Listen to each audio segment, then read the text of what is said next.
স্কুলে আজ রেজাল্ট দেবে, ব্যস্ত গোটা বাড়ি। খাঁচার পোষা ময়নাটাও করেনি আজ আড়ি।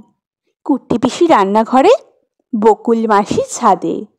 গৃহস্থালির সমস্ত কাজ জরুরি সংবাদে। অফিস থেকে বাবার ফোনে জড়িয়ে আছে ভয়। মা দাঁড়িয়ে রঙিন ছাতায়, দুপাশে সংশয়। স্কুলের গেটের স্বপ্নেরা চুপ, উথাল পাথাল ঢেউ। গাছ ভর্তি বকুলেরা দেখেছে কেউ কেউ। এমন সময় ঢং ঢং ঢং ছড়িয়ে পড়ে ছুটি। রেজাল্ট হাতে বিদ্যেবানরা উধাও খুনসুটি। দূরের থেকে চেঁচায় পাপান, আমি সেকেন্ড ক্লাসে। সব মায়েদের বাঁকা চোখরা তাকালো চারপাশে। মা বললেন, ঢের হয়েছে, মুখ দেখানো ভার। ফার্স্ট কে হলো, নামটা শুনি, অঙ্কে কত তার? পাপান বলল, দেবল গুপ্ত।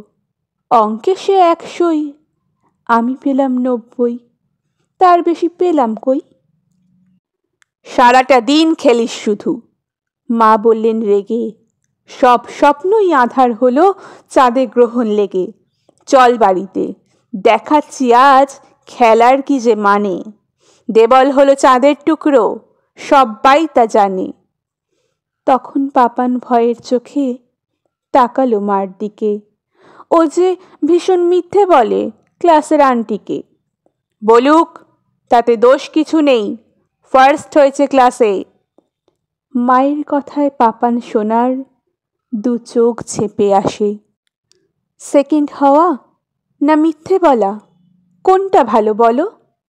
বলতে বলতে পাপান সোনার দু চোখ ছলাছল। মুখের উপর উত্তর দিস? মা বললেন, এ কি, খুব শিখেছিস কথা, আজকে বাবা আসুক দেখি। মায়ের কাছে জবাব পায়নি, দু চোখ ভেসে নদী। ছোট্ট পাপান মঞ্চে উঠে প্রশ্ন করে যদি। বলুন সবাই, মঞ্চে পাপান, মুখখানা যে কালো। সেকেন্ড হওয়া না মিথ্যে বলা, কোনটা বেশি ভালো?